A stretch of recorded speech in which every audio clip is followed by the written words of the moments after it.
Баршаңызға сәлем, келе жатқан жаңа жыл құтты болсын.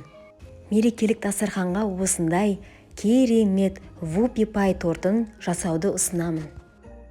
Дайындалу жолы өте оңай, ал дәмі ерекше керемет болып шығады.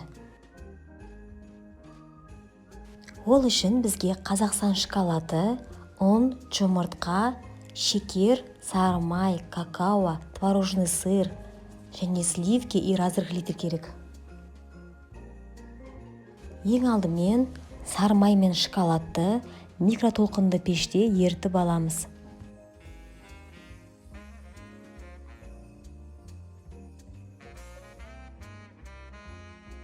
Ыдысқа 5 жұмыртқаны салып, миксерден өткіземіз.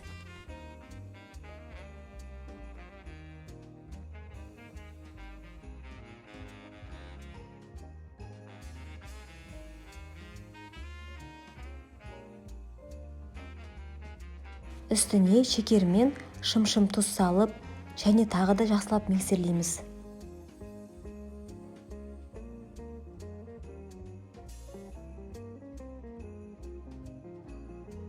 Жақсылап араластырған соң, үстіне еріген шоколад пен майды құйып, және тағы да миксерлейміз.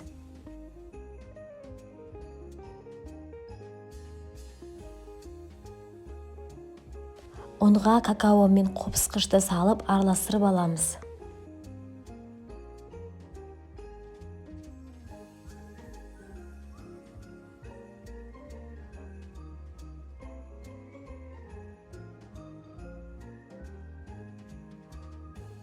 Енді барлығын біріктіріп, миксермен жақсылап араластырамыз.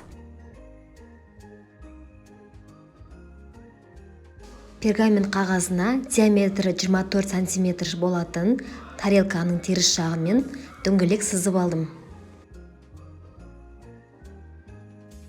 Осы дөңгелекке массамыздың 6 ас қасығын салып, шеңбер бойымен түзілеп шығамыз.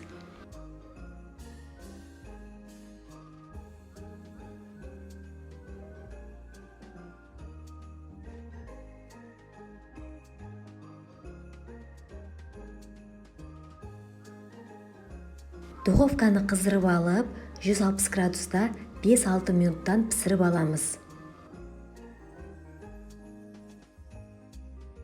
Міне корждарымыз осылай піседі. Дәл осылай бізде 4 корж шығу керек.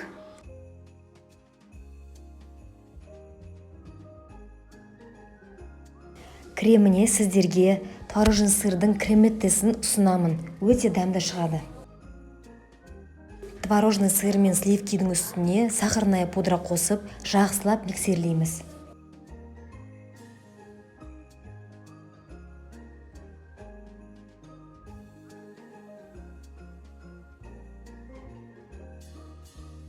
Дайын кремді кондитерлік қапқа салып дайындап аламыз.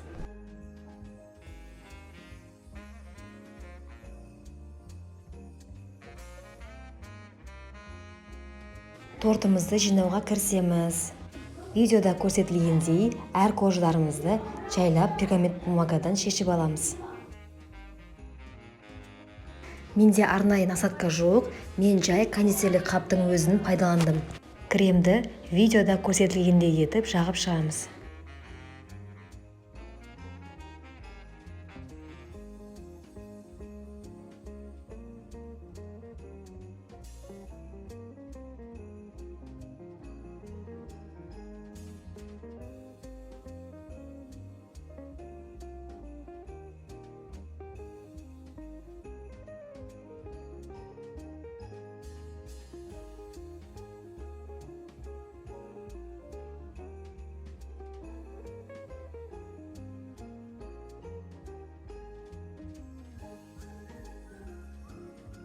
Торттың бетіне глазур дайындаймыз. Ол үшін шоколад пен сливкиді құйып, микротолқынды пеште ерітіп аламыз. Глазурды суытып, торттың бетіне құйып, түзелеп шығамыз.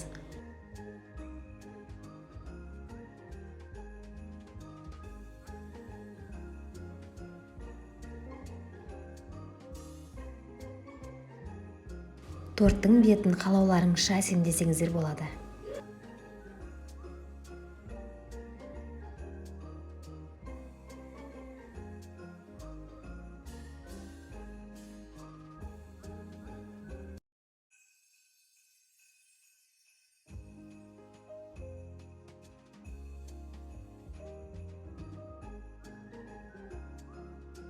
Міне тортымыз дайын болды. Кез келген мерекелік дастарханның сәні болатынына сенімдімін. Міндетті түрде жасап көріңіздер, сіздерге ұнайтынына сенімдімін. Баршаңызға жаңа жылда жаңа табыс, жаңа бақыт тілеймін. Сұрақтар болса комментарийге қалдырыңыздар. Назарларыңызға рахмет.